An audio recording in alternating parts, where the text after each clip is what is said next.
Diabetes in dogs and cats is usually an adult-onset disease brought about by diet and lifestyle.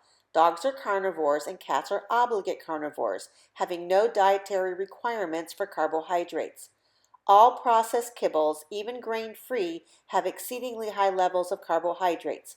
Over time, pets eating processed diets are no longer able to tolerate the high carbohydrates and become at risk for diabetes.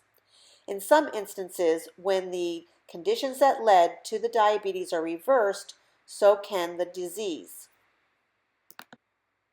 This is the story of Sammy, who was able to become insulin independent in less than 1 year. So thank you guys for coming in and sharing the story about Sammy.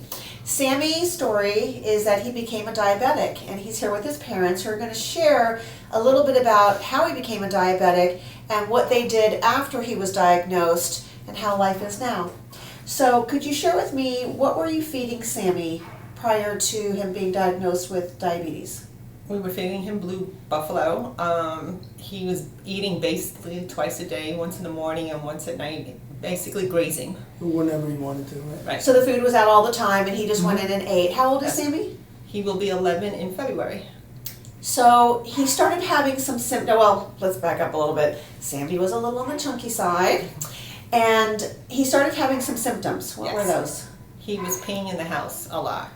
We noticed that wasn't normal for him because he never used to do anything in the house before. He would always go outside and pee and stuff. So that's one. And he was drinking a lot of water. Yes, and drinking a lot of water. Walking a little wobbly at times. Okay, so he's having some muscle weakness, he was drinking a lot, he was having accidents in the house. Right. So they brought him in, we did some blood work, and we found out that Sammy had actually become a diabetic. And how did you feel when we first made that diagnosis? Well, it was like scary because, we didn't think dogs could have diabetes, first of all. I mean, we wanted to know, of course, if it was life-threatening. And you assured us that it really wasn't, as long as you put him on insulin. So and lose weight. Yeah, so we had to change his diet. I love this saying that Einstein said, is that insanity is doing the same thing over and over and expecting different results.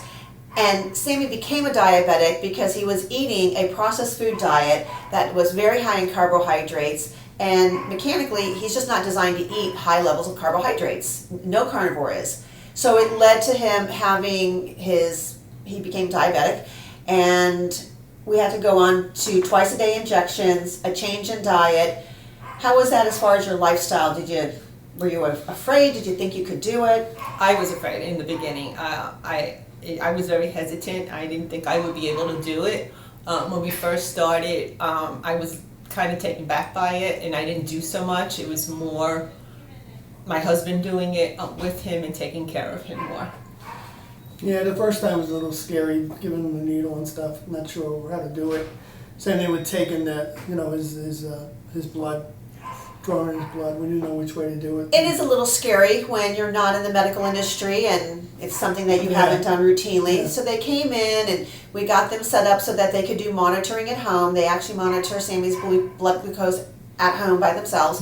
And they came in and practiced giving injections, and then we went through the diet change. And now it's been how long? It will be a year in April, I believe. So like 9 months or so? Yeah, and he's doing great. Put him on the diet. We're going to show his little body here. Look how slim and trim. Can we stand you up, Sammy? Today he weighed in at only 16 pounds. Where did we start at? 28. He was 28. He was 28 pounds. He's now 16. He lost a whole Sammy in there. Yeah. And he's brighter. He's happier. He's doing fantastic. And he has more energy than he's had before. That's for sure. And he stopped peeing in the house. Yes. In the long run, it is better for the dog, and he's an absolutely different dog now. So I wouldn't hesitate to do it again. Awesome.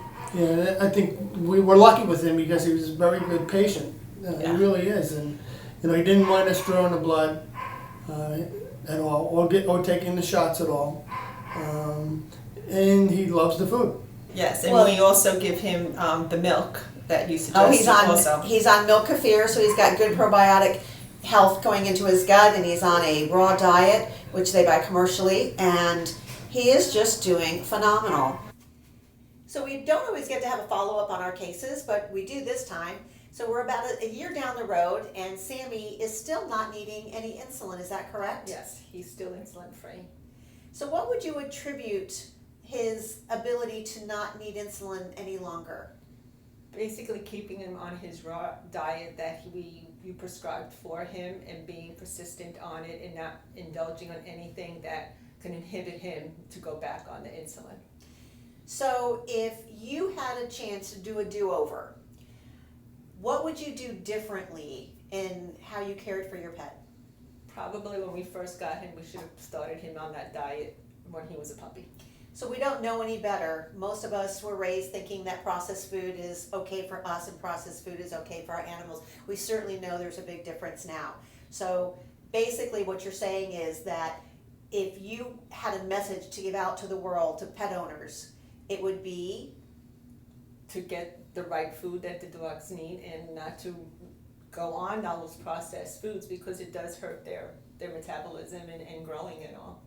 So as we've already learned, that most of our diseases are related to inflammation, and that is related to our lifestyles. It's what we're eating and what we're absorbing in our environment.